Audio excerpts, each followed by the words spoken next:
제가 군대 있을 때 회식을 갔는데 저는 막 이제 한창 군인다움을 수행하고 있던 중이었기 때문에 모든 술자리에 빠지지 않았거든요. 세 번째 갔을 때 도우미 분이 나오시는 거예요, 노래방에. 이 사람들한테 나는 무엇일까? 그냥 자기들이 같은 조직원이라고 생각을 해서 나를 도우미 나오는 노래방에 데려간 것인지. 공군 부대에서 성추행 피해를 신고했던 여성 부사관이 세상을 등지는 장면을 동영상으로 남긴 뒤 극단적 선택을 했습니다. 피해자가 세상을 떠난 날은 혼인 신고를 한 바로 그날이었습니다.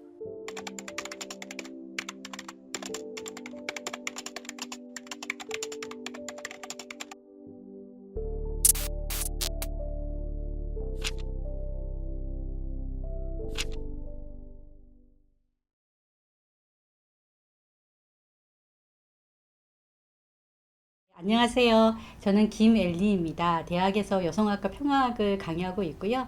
현재 피스모머 평화페미니즘 연구소 소장으로 일하고 있습니다. 안녕하십니까. 저는 군인권센터 상담지원팀장 방혜린이라고 합니다. 상담 지원뿐만 아니라 여군과 관련된 정책과 관한 의견 작성이나 정책과제 제출 등의 일을 하고 있습니다. 여군들이 지금 이제 어떤 6에서 7% 정도 되거든요. 여전히 그 부대에서 좀 터부시하는? 우리 부대 여군 안 왔으면 좋겠다. 시설도 관리해야 되고 여군도 관리해야 되고 제가 있는 데서도 얘기를 많이 했었거든요.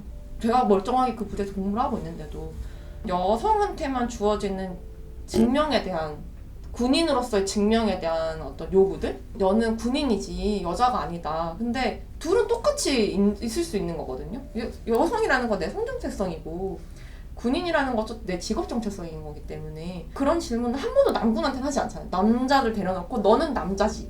너는 군인이지 넌 남자가 아니야 라는 질문이 얼마나 바보 같은 질문인데 여군들한테 그걸 끊임없이 얘기한단 말이에요. 그런 것들이 이제 일종의 여군들한테 굉장히 부담이 되는 거죠.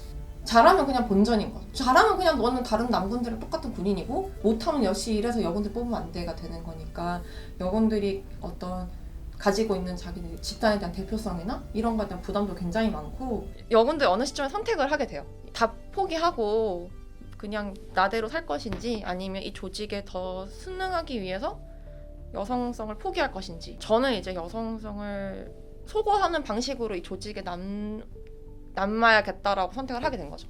그러면서 머리도 짧게 치고 그다음에 일부러 되게 괄괄한 농담도 많이 하고 음담패설이나 이런 거에 또 되게 막 적극적으로 관여하고 그런 게 맞다고 교육을 받았었기 때문에 그게 이상한지 전혀 모르고 이렇게 지내왔던 거죠, 계속.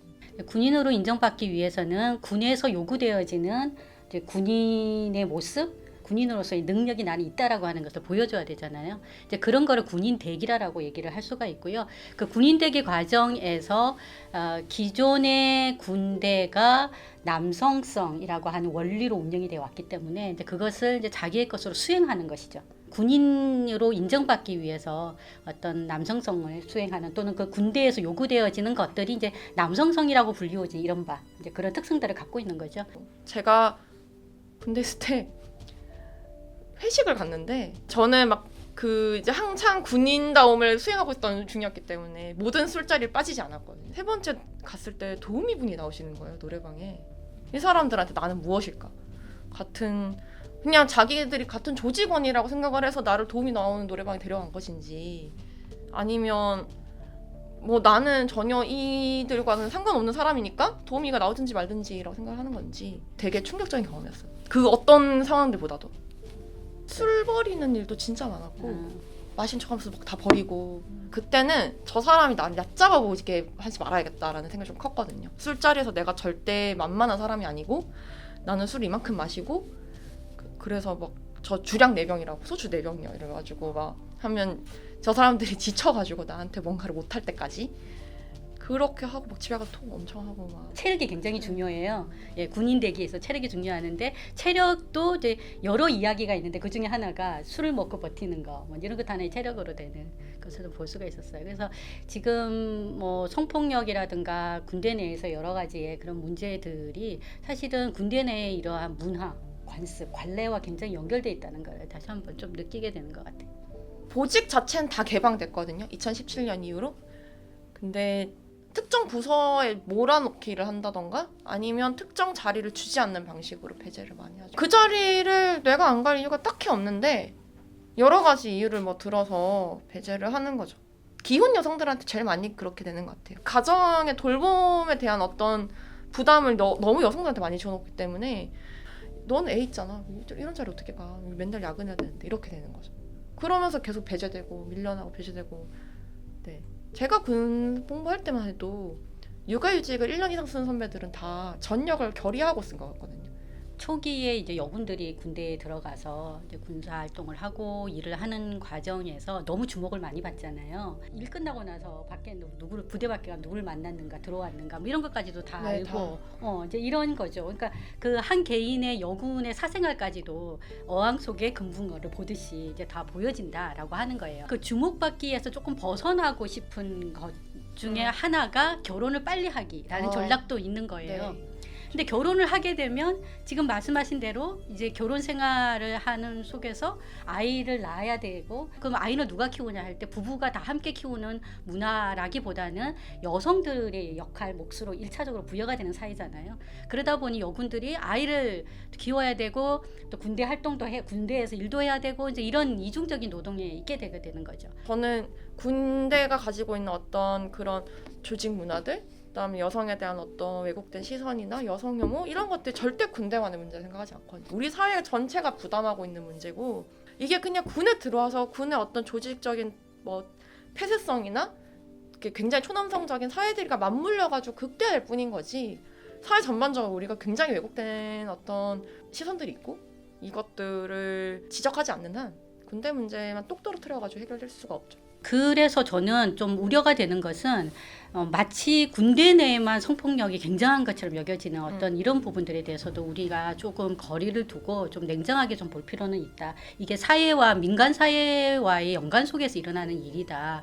단지 군대는 좀 조직 문화가 일반 사회 조직과는 좀 다르다라는 측면에서 성폭력이 일어나는 방식이라든가 성폭력을 해결하는 방식이라든가 그것을 생각하는 인식을 풀어내는 방식이 조금 차이가 있다. 개인의 어떤 성인지 감성이나 젠더 감각이라는 거는 어느 날 갑자기 교육을 통해서 나오는 게 아니란 말이에요. 이거 굉장히 꾸준하게 교육이 돼야 되는 부분들이고 이 사람이 어떤 연령대, 어떤 보직, 어떤 계급에 있느냐에 따라서 각자 이해도가 다 다르고 단계별로 학습이 돼야 되는 건데 지금은 그냥 일단 교육을 해야 한다고 하니까 예산만 왕창 투여해가지고 일회성 교육만 계속 돌리고 있는 거거든요. 군의 어떤 그런 교육 시스템과 훈육 시스템에 다 들어가서 물려서 이제 교육이 돼야 되는 것들이 있는 거고 주변인들이 어떻게 행동해야 될 것인지 이 상황을 목도했을 때 이 상황의 직접적인 당사자, 피가해 당사자 말고의 나머지 주변인들은 어떻게 행동을 해야 되고 우리가 이걸 어떻게 받아들여야 되는지에 대한 교육이 전혀 안 되거든요.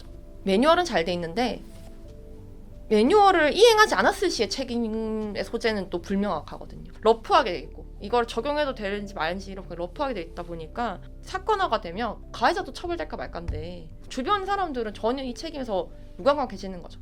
그러다 보니까 너무 쉽게 막 그런 피해자에 대한 소문을 옮기고 다니고 피해자에 대해서 막 이상한 평가들을 하기 시작하고 유언비어가 나오고 그거를 부대를 이동한다 해서 절대 없어지는 거 아니거든요. 내 소문은 꼬리를 물고 들어가는 거기 때문에 그런 것들이 이제 여군들이 굉장히 사건화를 하는 과정에서 굉장히 부담스러워하는 거죠. 그러니까 결국에는 그럼 없던 일로 치자 이렇게 되는 거고 또 이 사건이 또 계속 반복되면서 그게 끝나지 않는 문제로 되는 그런 딜레마가 좀 있습니다.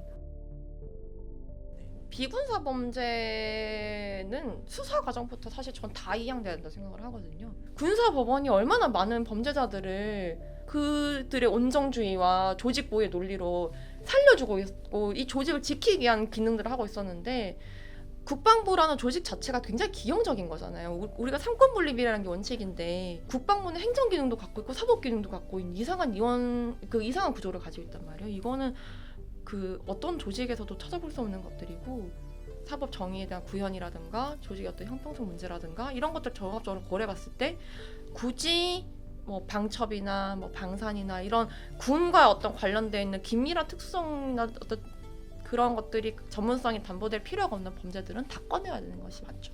군대는 이 한국 사회의 한 부분입니다. 한국 사회가 이 성평등하고 그리고 민주적이다. 그리고 그러한 가치가 이런 시민적 가치가 군대 내에 좀 더 개입돼서 이제 군대를 변화시킨다라고 한다면 여성 군인도 여성이 아니라 군인으로서 이제 동등한 입장에서 자신의 능력을 충분히 발휘할 수 있는 어떤 위치를 좀 점할 수 있지 않을까라는 생각이 들고요. 제가 만난 여군들은 상당히 자신의 능력을 개발하면서 열심히 일하고 굉장히 똑똑한 분들인데요. 그런데 군대에 들어가면 여성들이 상당히 그 능력을 발휘하지 못하는 것을 좀 봅니다. 그것은 군대 시스템, 군대 문화, 구조화된 문화가 문제가 있다라고 하는 것을 우리는 볼 수가 있는 거죠. 그래서 이런 부분들이 변화가 좀 시속히 이루어져야 되지 않을까라고 싶습니다.